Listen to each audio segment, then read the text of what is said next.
My name is Matthew Allman. This is my presentation for the Design Tools class at Full Sail University, and it's on being deaf in America. The topic is going to cover a little bit about what it's like to be deaf in America, but also certain ways that you can help as a person who is not deaf. What is ASL? ASL is a combination of gestures that's used to represent ideas. Essentially, uh, they're called hand signs, and these hand signs can represent letters, words, or various things that you put together into a language to help them communicate. So a couple months ago, ASL Day passed, and that was on April 15th. And the reason that is because it's widely accepted that the language was created on April 15th of 1817. It's associated with that day because it's the same day that the American School for the Deaf was opened. Exactly how common is ASL, and why is it relevant? So back in the early 70s, it was estimated that about 250,000 to 500,000 people spoke ASL, and as of the current date, 2019, it's assumed that around 1 million people communicate using ASL. There are over 300 different variations of sign languages, formal and non-formal. The formal languages representing a country, such as American, Chinese, Kenyan sign languages, but there's also home sign, which is a language based off of what people use to reference certain objects at home. Here's some stats on being deaf in America. 98% of deaf people don't actually receive any formal education on American Sign Language. 72% of families with deaf children don't even learn sign language, and over 70% are either underemployed or entirely unemployed. A common misconception with American Sign Language is that it's the same thing as English. It's actually very much not so. The grammar is very different, but there's also no written language for American Sign Language, as because they don't receive a lot of formal education, there's often a lot of them that don't know how to read. While it might seem a bit odd to note, even though it's not a written language, there are a lot of people who are deaf who actually don't have the ability to read. This is because it's difficult to teach somebody the concept of how a word would sound in your head if you can't hear.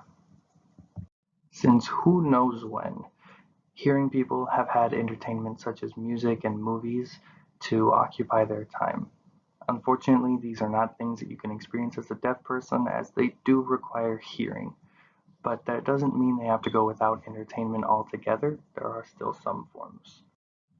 So if they can't communicate by speaking, how do they communicate? A lot of them will use lip reading, which is sort of like just reading your mouth and assuming what you're saying.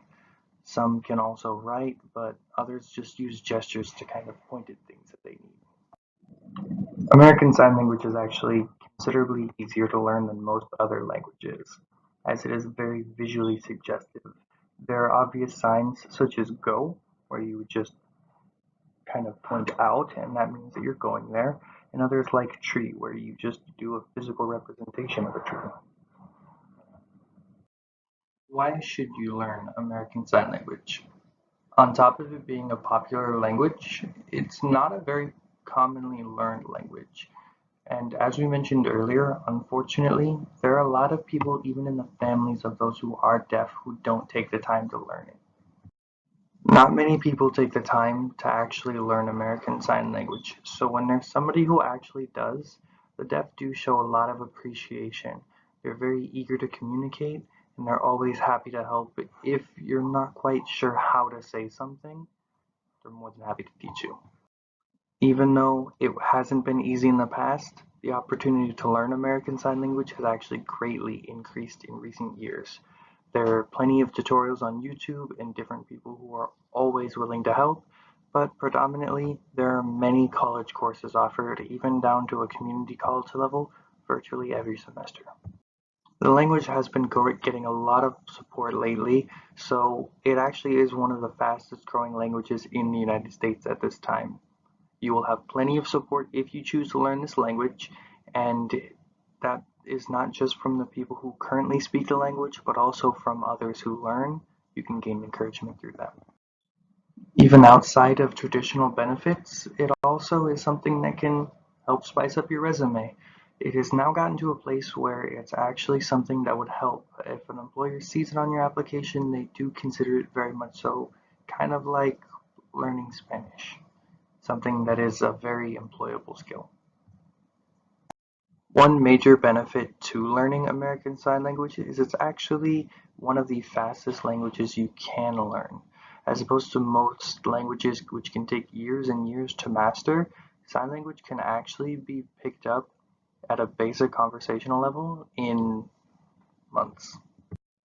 Deaf culture is actually very interesting.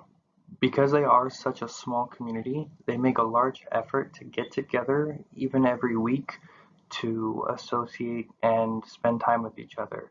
And it's can even be considered very much like living in a very, very small town where everybody knows everyone's name. One thing that I learned by spending a lot of time with people who are deaf and hard of hearing is that they really do appreciate music. While it's not for the same reasons of the lyrics and the music, they actually really do appreciate a nice tempo of the bass as they can feel the vibrations. Learning ASL hasn't always been this easy. I recommend signing up for a local course or doing what you can to learn this language. You are going to have a lot of amazing experiences and meet a lot of very, very interesting people who are very excited to tell you their story.